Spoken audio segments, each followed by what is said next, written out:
All right, welcome everybody to our presentation today on collecting blood and antibodies from saliva in the COVID-19 era. This is an effort to help people get their field research in population and behavioral science research back in gear after all the disruptions we've been through in the COVID-19 complications. So today I'm gonna tell you a little bit to begin with about some of the options that are out there for remote biomarker collection, particularly in the context of blood. Heather McCreath and Jessica Crocker from UCLA are gonna provide some essentially sort of tips and tricks for how to actually make this right, how to help participants collect blood for us as effectively as possible. Jessica Faul from the University of Michigan in the Health and Retirement Study is going to talk about their experience collecting antibody data from participant saliva in the Health and Retirement Study. And then at the end of the presentation, we'll do probably about 10, maybe if we're lucky, 15 minutes of essentially an open question and answer, in which case people can ask questions that may not have been covered in the rest of the presentation, help clarify anything that we might have mangled on the first class and that sort of thing. When you do ask questions, please use the Q&A feature that Zoom offers. If you're not familiar with it, you should be able to find it on the pop-up panel in the bottom center of the screen. You'll see Q&A. If you can type your questions into that, then our Master of Ceremonies will compile those and essentially ask them of the relevant speakers at the end. We'll also have probably brief just clarification question and answer at the end of each presentation section. So if there's anything unclear, just ask us to clarify them. So without further ado, I will dive right in. I'm Steve Cole, along with Eileen Crimmins and Teresa Seaman. I'm one of the co-PIs of the USC-UCLA Center on Biodemography and Population Health.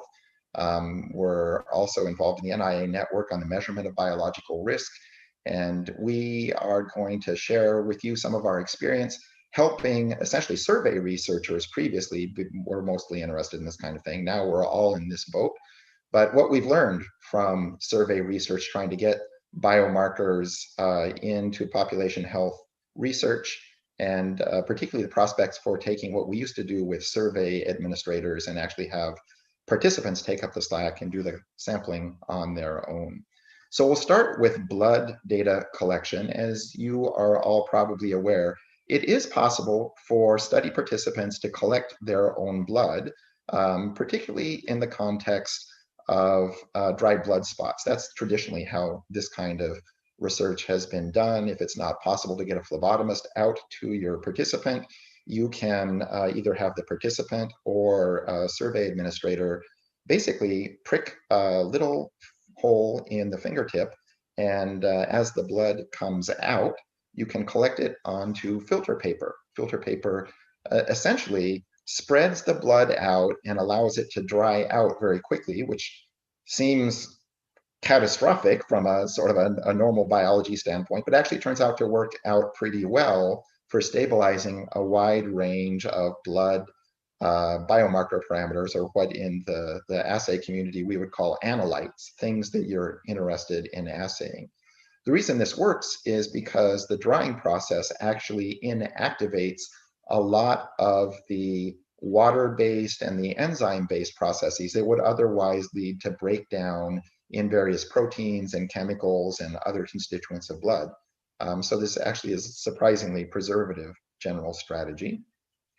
Typically, the way people have done this in field research in the past is they generate essentially a do-it-yourself kit of supplies, including the alcohol wipes you need to make sure it's done sterilely, some gloves to make sure that you don't transmit infections, and the lancets that you need, little needles, typically spring-loaded, that will pop a little hole in the finger without causing too much pain.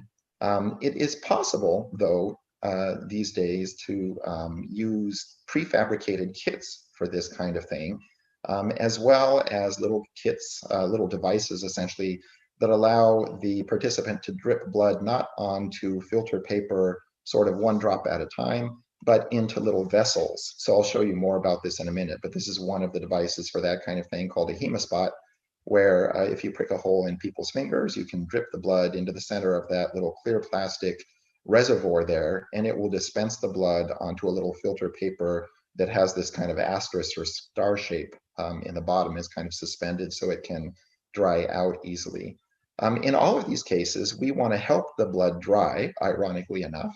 And so we typically will be most concerned with letting it air dry and then putting it into some kind of relatively airtight container like a Ziploc bag, along with a desiccant pack. The desiccant pack absorbs the moisture and essentially ramps down as far as is feasible the ongoing so-called hydrolysis and enzymatic activities to essentially preserve chemicals and antibodies and other kinds of proteins in their easily assayed state. Less familiar to people in general is a wave of new devices for collecting blood that don't involve sticking holes in your fingers, which is not terribly painful, but still not that much fun, to tell you the truth. So a number of folks have been trying to transform blood sampling to sort of get around the requirement for a phlebotomist, but still allow self-collection through what you can broadly call microfluidic devices. These are, I guess, to put it not so kindly, little plastic vampires that you can stick typically on your upper arm, and they will take blood out much less painfully, it turns out, even than finger sticks. They generally involve microneedles, typically an array of them, which are barely perceptible compared to sticking a bigger needle into your fingertip. So these microfluidic devices, like the one shown on the right there, typically adhere with a sort of a adhesive ring to your skin. They typically need something approaching an airtight adhesion, but the microfluidic manufacturers have gotten pretty good at that. And there's a couple of different mechanisms of action that I'll describe later, but the dominant mechanism of action now involves using the micro needles just to poke holes in your skin. And this sounds gross, but it turns out to work pretty well. Once the needles pop back out of your skin, blood leaks out of your skin, pours down your skin, and falls by the force of gravity into a little reservoir at the bottom. Sounds horrible, works fine, looks a little ugly, but actually it turns out is more reliable than a lot of the other strategies that people came up with that involved, for instance, trying to suck blood out through the microneedles using vacuum or things like that. Once the blood comes out, there are a couple of different dispositions you can get in various different devices. One of them, for instance, collects wet blood, essentially, that then needs to be returned to a laboratory for assay. One popular device for that is called the TAP. There's a second generation device that is particularly popular these days because it doesn't cause very much pain, collects wet blood, and so you can do lots of different kinds of assays using that, but with some constraints that we'll talk about in a minute. There's another device called drawbridge that when it pulls the blood out, actually dispenses it onto one of these pieces of filter paper so that it dries out, much like a dried blood spot would. So this is a dried blood spot that's essentially coming out of your arm instead of your fingertip. There's another device, actually two devices made by Tasso, the M20 and the SST, which would allow you to collect either wet blood or dry blood spots, depending on your preferences. So I'll show you a little bit about that as an example.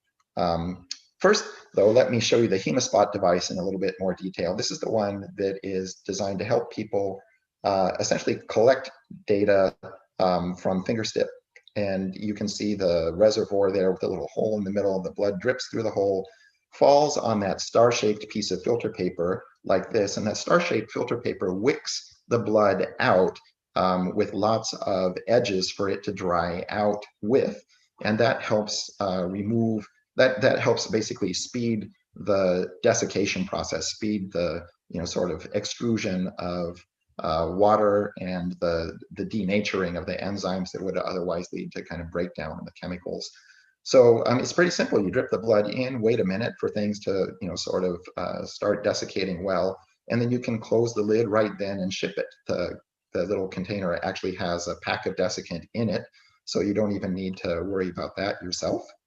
And the HemaSpot manufacturer makes these nice, handy little packets that not only include the HemaSpot device itself, but the alcohol wipes and lancets needed to actually get the blood flowing, gauze to stop the bleeding, bandages to band-aids to sort of patch everything up at the end. And they wisely include enough material for 2 tries, which is a good idea, as you'll hear later when people start talking about kind of practical what works and what doesn't topics. This is the Tasso device. Again, this is one of the microfluidic devices that essentially sort of pokes a little ring of microneedles into your shoulder skin, and then blood filters out through, in this case, these little microchannels that divert it into those little 4 bubbles there that are actually little chambers for making blood spots on a piece of paper that you can see as kind of a tab sticking out of the bottom of the device. So you would pop that on your arm with, after prepping it, and then just essentially put it back in the package and mail it out. They can also sample wet blood. There's an adapter for that kind of thing where you pull out wet blood. You can separate it into serum versus cellular components, actually in a microcentrifuge in your lab, so pretty easy to work with. There's a couple of other devices that are broadly similar in microfluidics in terms of drawing blood out either using vacuum or this kind of a gravity draw microneedles device. Well, I won't go into too much detail on these. These are all broadly similar. They all seem to work reasonably well. We'll show you some data for one of the devices in a minute, just verifying that it kind of cross-validates the way it should. How would you go about choosing among these different devices? There's 3 major things that matter. The first is, what are you trying to assay? So we can't tell you what biology you should be interested in, but some biomarkers are easy to assay in dried blood spot form. Other biomarkers really need fluid blood, typically plasma, sometimes serum. So in general, if you need wet blood, then you can, obviously use the microfluidic devices to draw that kind of thing. But there is a disadvantage that I'll talk about in a moment to that.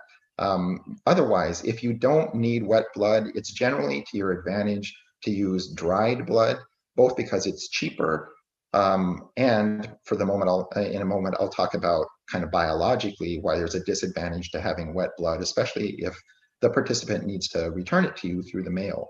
But there are some disadvantages to the dried blood spot versions. They include less total volume of blood and a little bit more kind of biological noise. So we'll talk in a few moments about how to manage all that kind of thing. The issue with wet blood is that if your participants are going to be drawing a blood sample and then putting it in the mail back to you, that blood is going to be wet for quite a number of hours, typically a few days, sometimes in some areas of the country right now, a couple of weeks.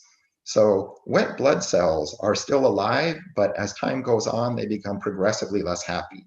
After about 2 hours, there's a lot of red blood cell lysis taking place in wet blood, and that is interpreted by the immune cells as damaged tissue. And so you get all kinds of inflammatory responses to that kind of thing. If time is too long, you'll end up with hypoxia under certain circumstances.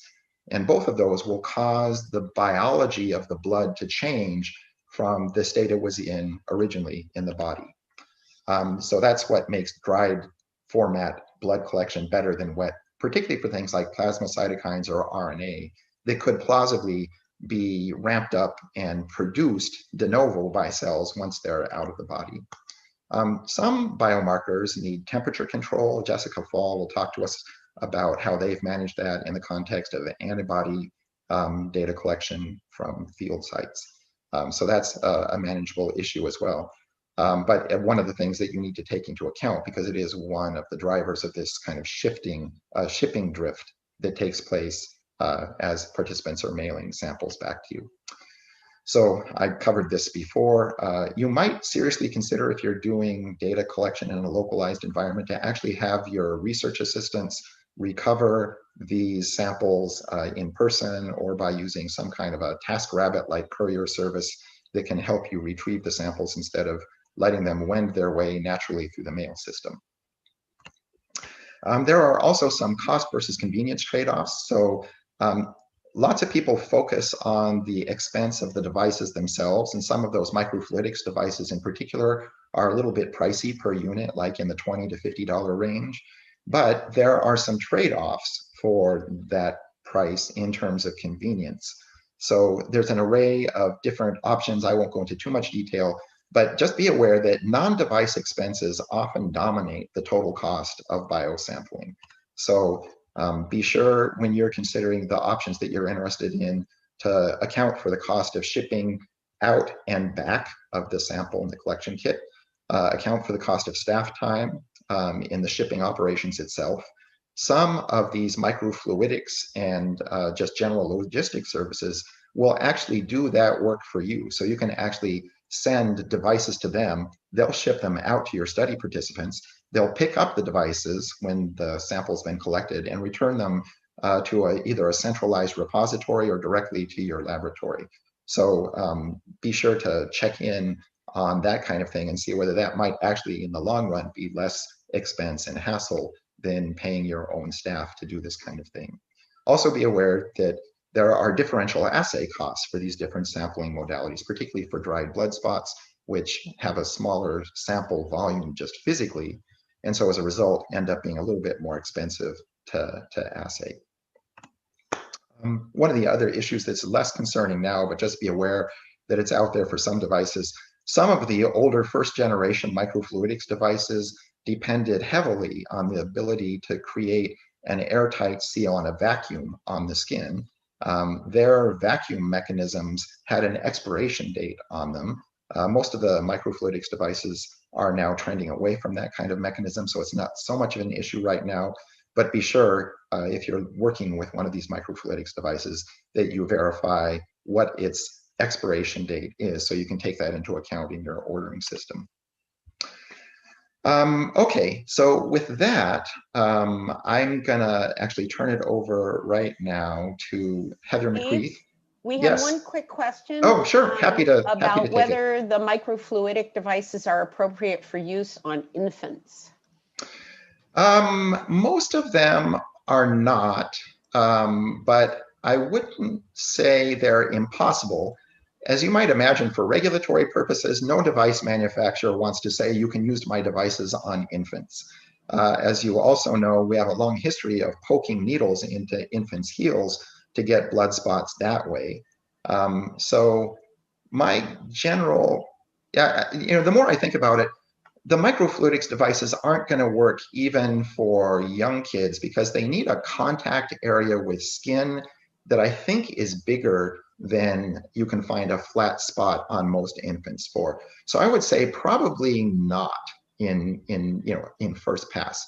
That said, you could potentially talk to some of the device manufacturers. There are some devices that look like they might plausibly be there, but I think most of them are going to be hesitant to do that because they're all trying to do this regulatory dance with the Food and Drug Administration, and so they're really inclined to say, no, can't do it for anything other than our official indication with the FDA. Okay, I'm assuming Teresa will interrupt me if there's any more questions. Otherwise, let's head on out to Heather McCreath, who will tell us a little bit about how to actually get blood out of people effectively. What are all the practices, tips, and tricks that make that thing work? Hello, everyone. Happy to be talking with you today. And I just want to also thank Jessica Crocker. We put this presentation together. I'm going to be the one who's mostly talking, but many of the ideas here are hers. So we have actually not conducted self-collection of dried blood spots, but we have many years of training with a variety of data collectors in a variety of settings. And so our suggestions here are exactly the things that we would think through as we were planning for a study. So Steve, yep, thank you. So, so when we're thinking about this kind of collection, what we what we want to know is that there are three things that are important for successful collection. And so we want to focus on thinking about these ways. How can you make sure that you've got maximum blood flow? How can you plan for there to be errors or problems?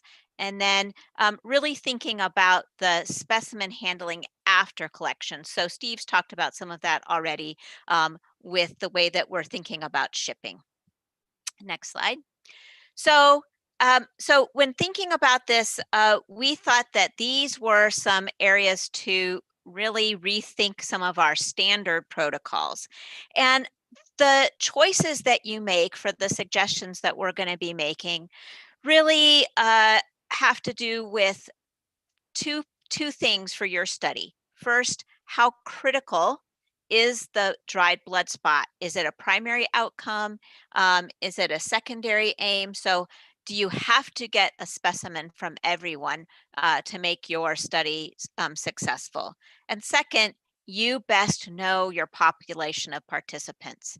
And depending on the study that we're working with, we know that some participants would be more comfortable with certain approaches than others. So we think it's important to provide the instructions multiple ways, multiple times, and we'll talk about that a little bit more. When we're thinking about supplies, we need to think about collection and return, as we've talked about already, and also allowing for that incomplete first attempt. And then finally, one of the things that we found really important is to explain to people why you're asking them to do these different things. When you explain the rationale, they're much more compliant. They're much less likely to skip steps if you tell them why it's going to either make it easier for them or in general make it more successful. So when thinking about ways to support participants, we have the following suggestions. First, some kind of printed visual aid that comes in the packet with the supplies. That's all important. Any of us that have, done our colorectal cancer tests know that it's really helpful to have some of those pictures there on a piece of paper when you're trying to figure out what you need to do. Second, it can be really helpful to have a video that folks can watch in advance of the collection. It's too hard to make the video be something that they use while they're collecting, but it shows them and walks them through the steps. And Steve will have some links for some videos that other studies have created already that can help this. Third, we think that scheduling a phone call or a Zoom call during collection can be a really great way to support participants. You can coach them, you can respond to questions, and then this will have hopefully the effect of increasing compliance and completion. And then finally, calling them back after you know they've collected them to be sure they've actually put things in the mail. It doesn't help us if it's sitting on their dining room table. All right, next slide. So when thinking about supplies, you want to suggest to people that they have a warming source ready. So this could be a heating pad, it could be a hand warmer. You may choose to send a hand warmer in your kit of collections, in your kit of supplies, or warm water for washing. Then we think it's important to include double supplies. And in case someone needs to redo the collection. We also think it's really useful to have drapes, or at least let folks know that they should have some paper towels that they can put down to protect surfaces. And then finally, it might be helpful to suggest they have a family member or housemate be there with them to help. And if so, it would be good to include a pair of gloves for this helper. So when promoting blood flow, there are, on these next two slides, we're going to talk about different ways that you can promote blood flow. So first is hydration. We want to make sure that people are well hydrated with room temperature water, and you need to have them start this 10 to 15 minutes before. We also want to make sure that folks wash their hands. This has two rationales. One is to make sure that their hands are as clean as possible. But this is also a way to promote blood flow. And so you want to suggest to people that they use water as hot as they can tolerate. And then you also want to indicate that instead of just rubbing hands, that they're actually interlocking their fingers to stimulate blood flow. Then you want to think about both the temperature of the arm and hand and stimulation of blood flow. So again, as we've suggested already, using a hand warmer, perhaps allowing up to 10 minutes for the heating, and possibly massaging the hand and arm during collection. Then finally, one element that we have found invaluable is to ask gravity to work for us. So you'll see sometimes pictures where people may be holding their hands at waist level or perhaps table level, and their hands may be up a little bit. What we really want to encourage people to do is to have their hands hang as much as possible. So they might want to dangle their hand either during warming or at least 1 to 2 minutes after warming. And then depending, you may have folks be able to actually hold their hands at lap level for sampling rather than table level. I suggest you just try it yourself and feel the blood in your fingertips, and you can immediately see a difference. Now, when collecting drops, this is something that is the hardest to train in collection, and so it's where there's most likely to be errors for participants. You want to emphasize that the blood should drop and not be blotted. So again, pictures, specific examples of why, and here we're providing the reason why you want to have that happen. And then you want to avoid overlapping drops. You can't use spots that overlap, and aiming for the circle can be difficult, particularly if you're doing it yourself. Many of you have seen the kinds of Whatman filter cards that have 5 circles on them. We suggest that it might be smart to just tell people to do every other spot. So they can hit every other circle. That means if they miss a little bit, you're not going to get an overlap. And it's better to have 2 separate cards if you need more than 3 drops than 1 card that has spots all over the place.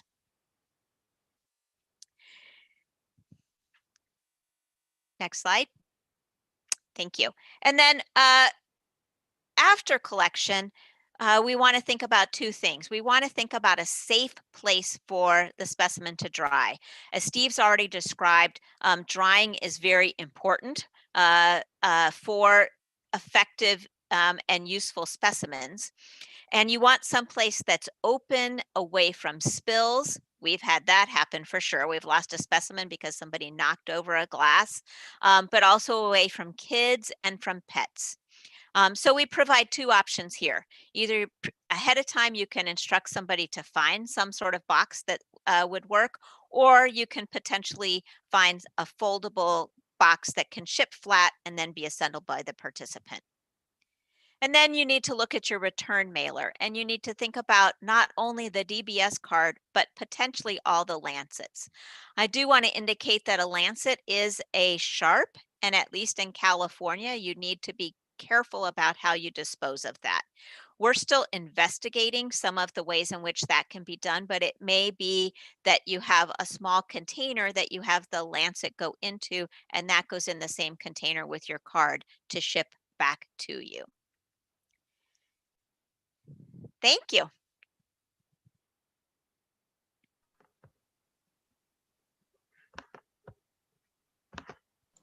All right, thank you. Teresa, were there any questions for Heather there? No questions at this point, thanks. All right. So just a couple of sort of follow-up points on Heather's and Jessica's presentation there. Participant support for self-collection is going to be the key to making this work, because obviously you're not going to train an RA to do this once. You're going to be training each new study participant to do it. So there have been some people who've been pretty successful at this. I can tell you all of the things Heather said, absolutely true. The one thing that's really kind of transformed the industry is videos. There's 2 general formats in which you can support your participants for actually doing the draws themselves.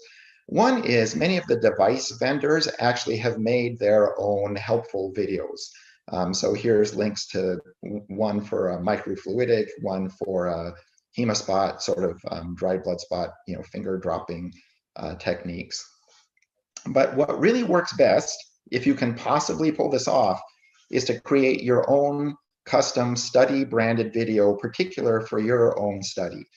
So here's an example of one of those from Ohio State. Very, very well done, incredibly well communicated, great visuals and graphics, and seems to have been pretty successful in helping participants actually figure it out and get it done.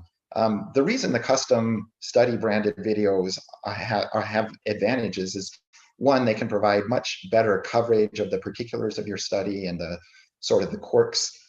You can also embed links in the video so that they can contact your live support, as Heather mentioned, having a phone bank or Zoom office hours or individually scheduled Zoom, coaching is a huge accelerator of, adherence and compliance and success in getting samples back. And then also just being able to remind people about why they're in the study, why they joined in the first place, and how important it is that they're helping you learn what you're learning can be huge, not only in motivating them to actually do the blood sampling, but also in just maintaining engagement with your study in the first place to maximize participant retention amidst all the chaos that's going on in life these days. We've already covered this. There are a wide variety of mechanisms. We think it might actually be helpful to have more than one of these mechanisms operating at a time so that you can pick up the planful people, but you can also pick up the impulsive, I want to do it now and get it done with people. So consider having multiple options. And then as Heather mentioned, there's some regulatory issues out there, particularly if you're shipping wet blood, you're going to need to meet a federal Department of Transportation standard for essentially double-walled containment.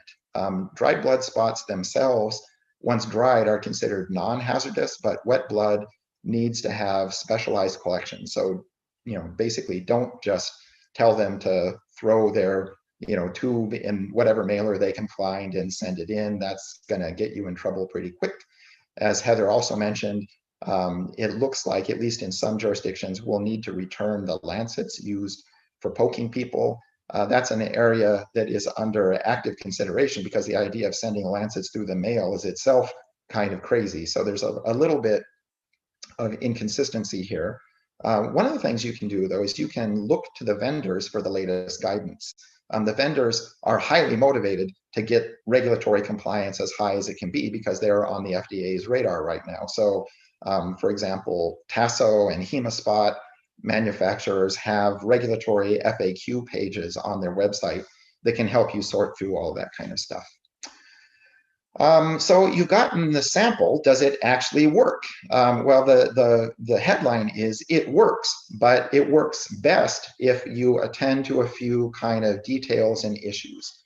First, the upshot is you can get just about anything that you can get out of a normal venipuncture blood sample somehow out of either microfluidic wet blood sampling or out of dried blood spots.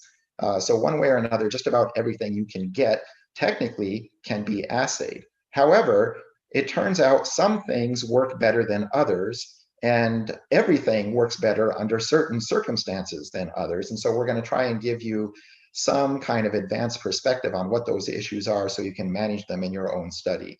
But just to a first approximation, just about everything you can conceive of, somebody has measured somehow out of dried blood spots or microfluidic samples.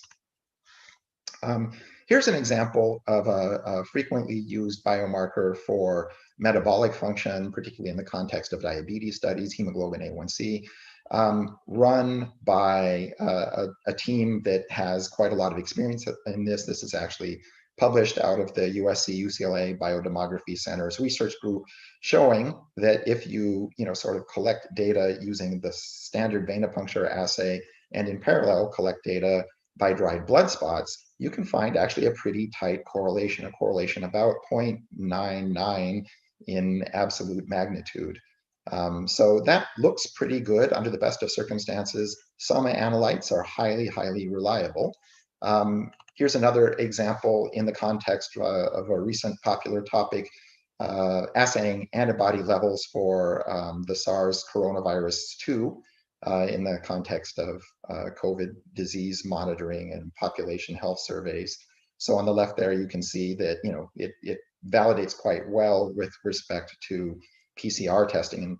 In other words, if we've got people who PCR says have active infection, they're also showing the expected higher levels of antibody.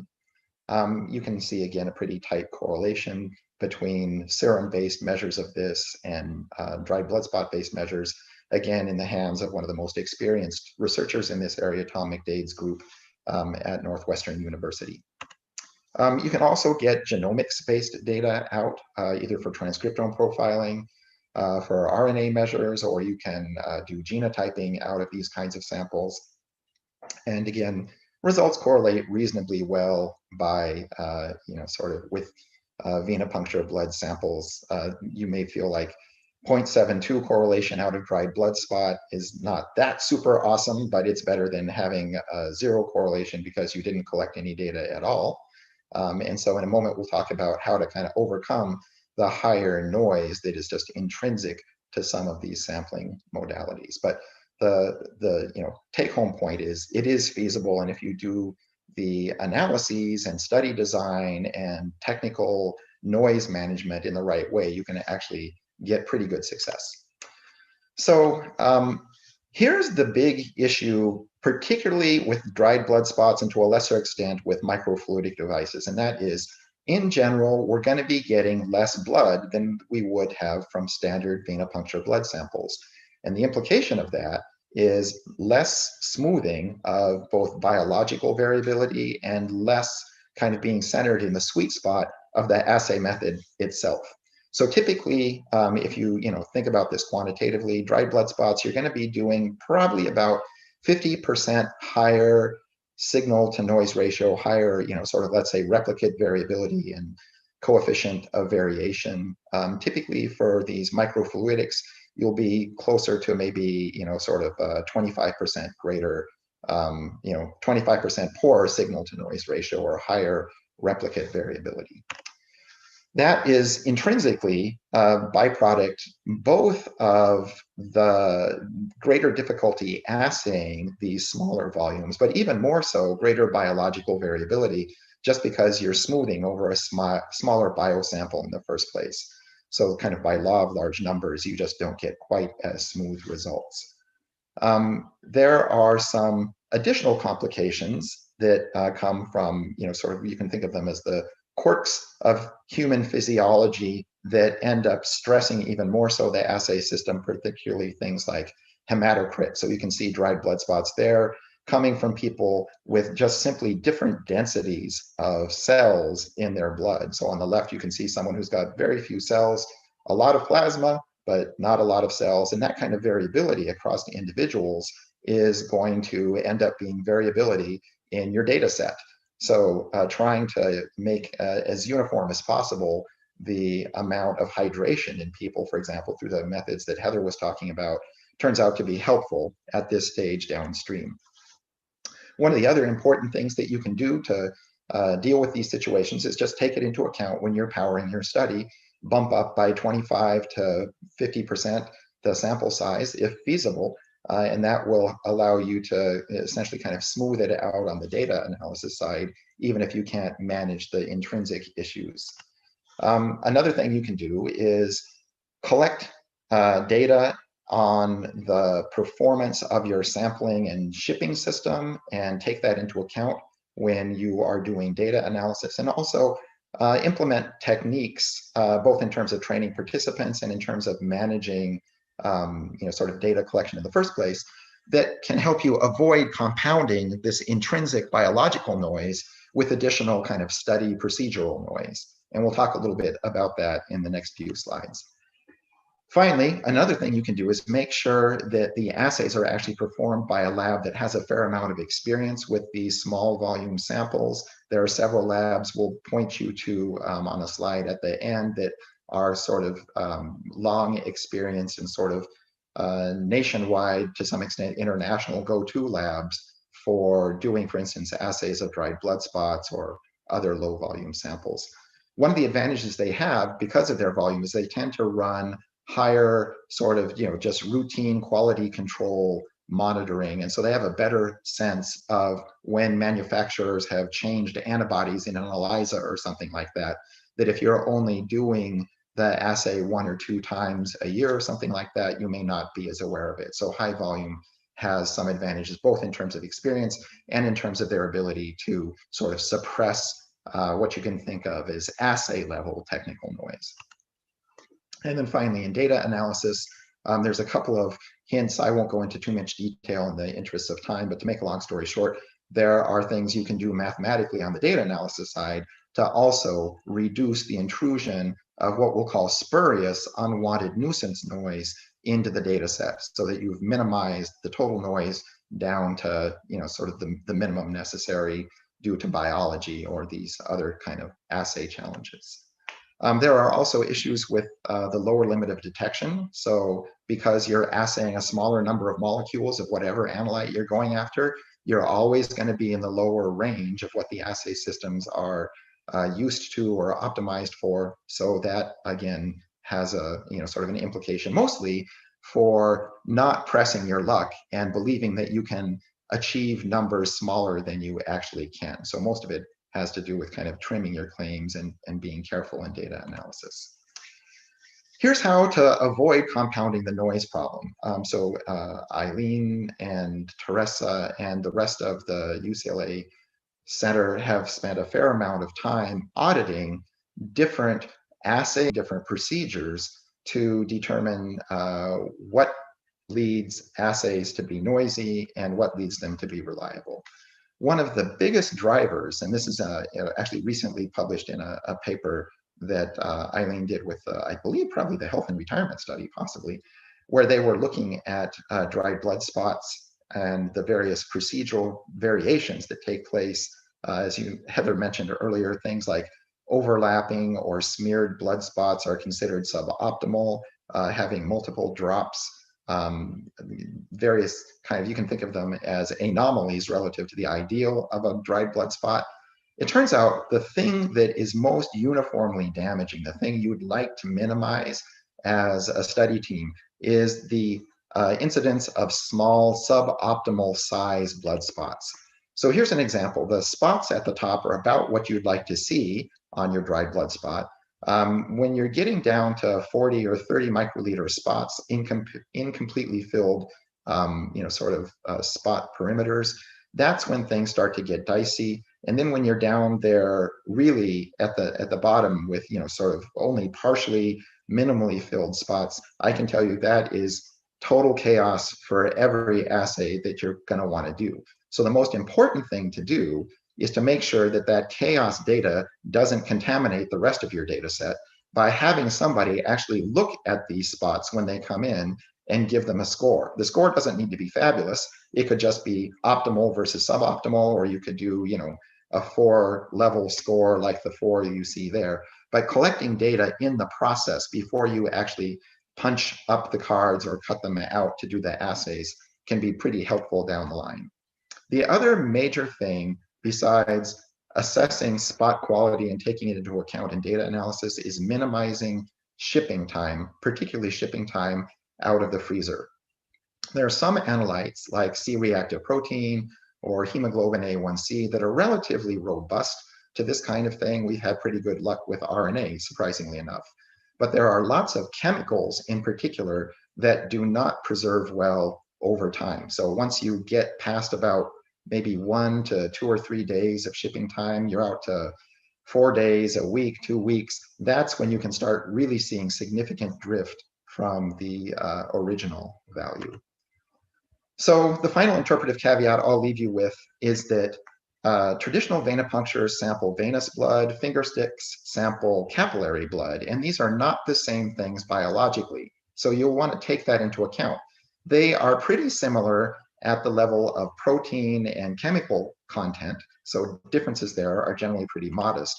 Where the differences are biggest is if you're looking at something cellular as your target, and that's because capillary blood has more solid tissue cells in the mix, as well as more localized influences. So for example, if you're taking the finger stick from a finger that's already infected, obviously you're going to get a little bit atypical results relative to what would be there in the rest of the body. So avoid sampling from atypical tissue is one of the easiest ways to manage that. When it comes to data analysis, we generally recommend against trying to just pool together venous and capillary blood data and analyzing it as if it was all one system. Much better to either carry out stratified analyses where you're testing your hypotheses separately in the two different strata and then trying to integrate them together either meta-analytically or through some kind of parameterization of blood sampling modality. And it's particularly important not to confound your study variables of interest with the distinction between venous and capillary blood. So the upshot is it works. It's not ideal, but it's better than nothing. It will get you back in business. If you know about its limitations, you can take those into account and do even better than nothing. So you can approach quite closely the ideal situation in many circumstances if you have a lot of experience and you know what to take into account. All right. I guess, Teresa, any questions? We do have one. Yes. Would the TAP and other microfluidic devices be venous or capillary? Generally capillary. And then, Alan, do you want to unmute yourself and make your comment? Alan Potter?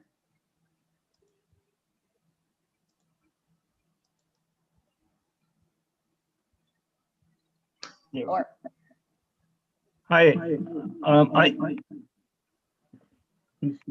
Why don't you read it, Teresa? I have this echo going on.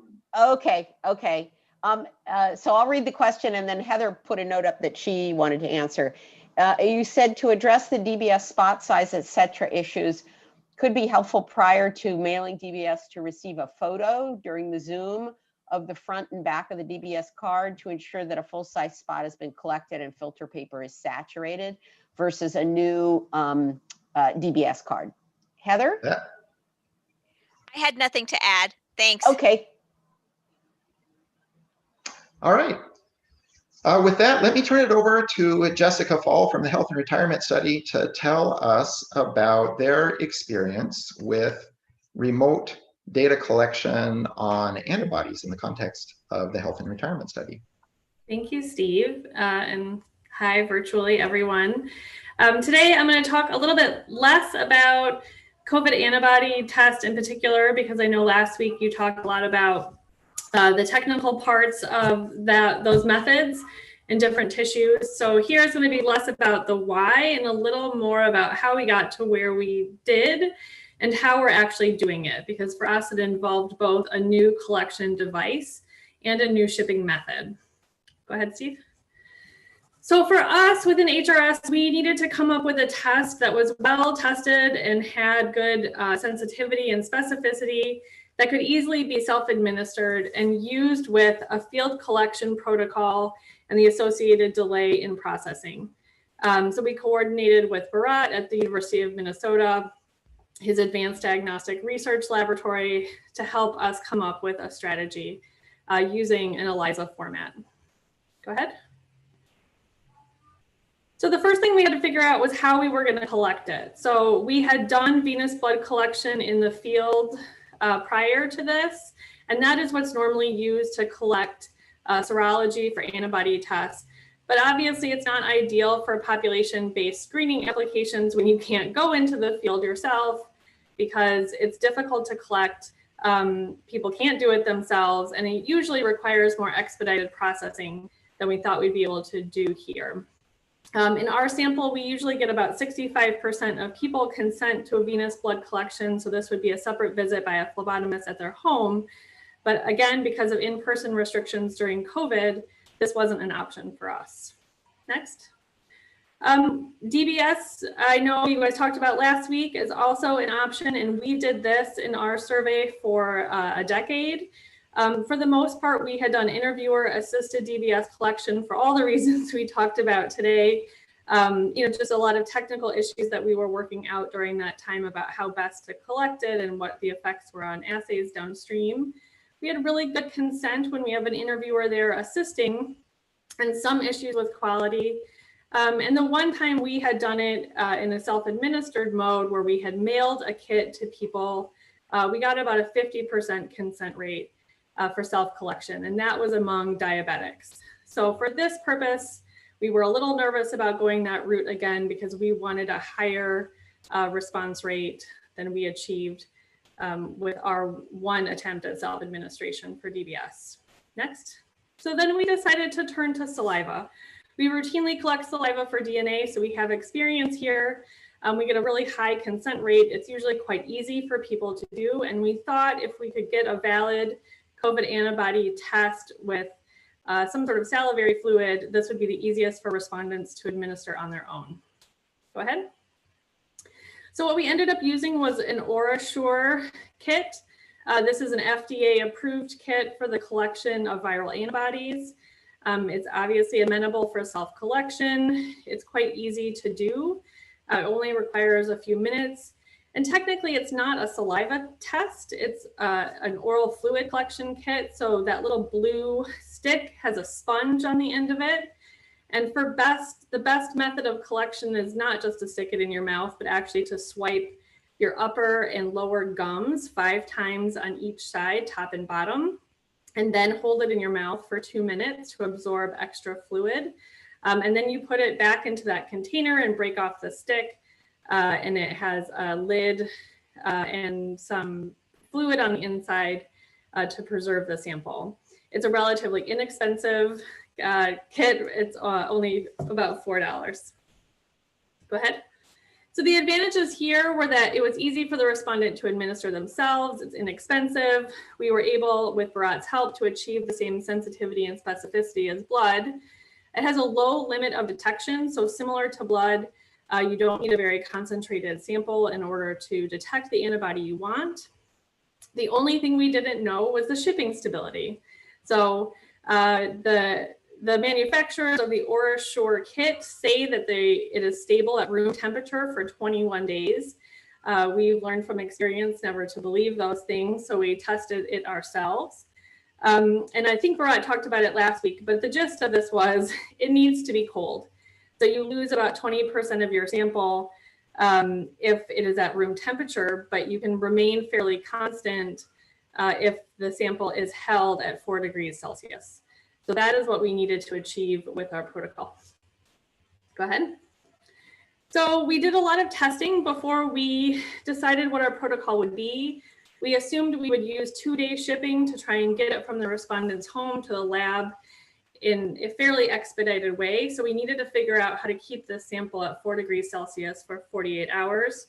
We did a lot of testing with various combinations of freezer packs and insulated envelopes or styrofoam coolers, but we were never able to achieve more than a 24-hour temperature stability at 4 degrees. So we couldn't get to the 48-hour goal that we wanted to.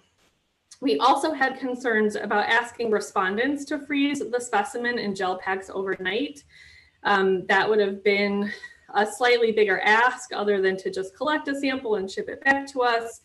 And we didn't know how compliant they would be, whether they have room in their freezers right now, or if that was even something that they were willing to do. So we needed another option. So what we found was a refrigerated shipping system called the NanoCool device. And this is a device that can keep samples cool, so from 2 to 8 degrees Celsius for 48 hours. And there's no need to freeze in advance. So that silver package you see there is essentially a cooling engine. It's very easy to activate. Steve, if you advance, you just flip the device over and press the button at the top, and that starts the engine. Go ahead. And then you know that the engine has been activated because the blue NanoCool label goes from white to blue. They also have an extended version that's available that can last 92 hours. So we pilot tested this device quite a bit, and every single one of our samples lasted to 48 hours, if not beyond, with just the standard version. Go ahead. So ultimately, our COVID antibody kit includes this NanoCool device and a styrofoam cooler that the device fits snugly on the top of that cooler. It acts like a lid, so people get a lot of information about what we're asking them to do and some instructions. And then they collect their specimen and repackage it in the box they received it in with this NanoCool device activated and on top. Go ahead. So both UPS and FedEx use this device. Neither one of them owns it. NanoCool is its own separate company. So we went down both paths to figure out which mailing company we would use. UPS was more responsive to our inquiries and less expensive for us. UPS is a preferred vendor with the University of Michigan, so that could be a different setup at your institution. The NanoCool device, well, the box plus the engine costs $40 for the 48-hour version. And like I said, the box is reused for the return shipment. Go ahead. So the protocol for delivery and return for us, the UPS is actually sending a designated truck to us every single day for pickup of about 600 kits per day. Go ahead. The respondent will then receive their collection kit at their home.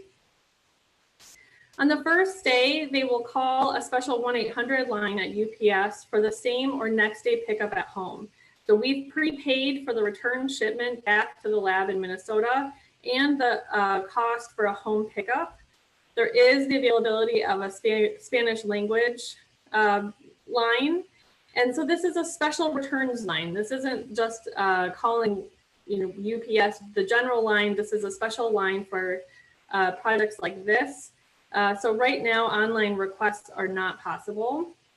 The respondent then on day 2, or whatever day their sample will be picked up, will collect the sample, start the NanoCool engine, repackage the materials in the box, and put everything on their porch to be picked up. We are returning everything overnight instead of 2-day. Again, that was just a decision we made because the cost was the same as shipping 2-day for whatever reason. So we decided to go the more expedited way. So in total, we're spending $25 per person for shipping. That doesn't include the cost of the box. So like Steve said, a lot of times non-device expenses dominate the cost of biological collection. So again, the OraSure kit only costs $4, but obviously it costs us a lot more to get the sample kit to the respondent and then back again. Next. The thing that we learned in this process is actually just how fabulous UPS is. They have a new focus on healthcare research now that I didn't know. So healthcare is a new strategic initiative for them. And our decision to go with them in part was because they gave us an entire team to work with. So we have an account manager. There's a person on our team who is a special thermal packaging analyst, meaning they specialize in the NanoCool device. We are working with someone from their corporate healthcare strategy team. We've got their business services and marketing support, a technology support supervisor, and then a local business manager who's the person we're working with to arrange all the pickups for us at the University of Michigan. So they have been with us from our initial planning and continue to meet with us to monitor our progress in the field. So I have to say, I was shocked to have this much support coming from the shipping company, because that has not been our experience in the past. So this is definitely an area they want to get into. All of this is to say, we are in the middle of this right now. It's a really big operation for us. We're shipping out 18,000 kits in about a 6-week period. Basically, we've taken over the entire Institute for Social Research, so it's a good thing nobody is there because we have boxes everywhere. And we've hired a lot of people to help build the kits and coordinate all of this shipping. So anyway, I just want to give a shout out to them. Thank you. I do want to add one thing too. So the NanoCool device is really snazzy, and it solves a lot of our kind of cold chain control for protocols that need to have specimens remain cold. One caveat is that in our experience, UPS is not an option for shipping wet blood. So that again is one of these regulatory issues that might change, and so it's definitely worth inquiring, with your shipping company about what types of biospecimens they will and won't ship. So, thanks. That wraps up the structured part of our presentation. I think what we want to do is open it up for questions and answers, and you're all welcome to stay, but our hour is up here, so we will not hold it against you if you take off and have lunch or have a great afternoon. Thanks for your time and attention. There are no questions right now. Can I just add, we are trying to assemble as much information as we can about things that are successful, or things that are not successful. So as you begin to work with this with your studies, please shoot us a note and let us know what you have found to be effective. That's the great thing about having this kind of community, is that we can learn from each other. So all that detail Jessica provided us is fantastic. We're already beginning to think about how we can make some use of it. So please keep us in the loop.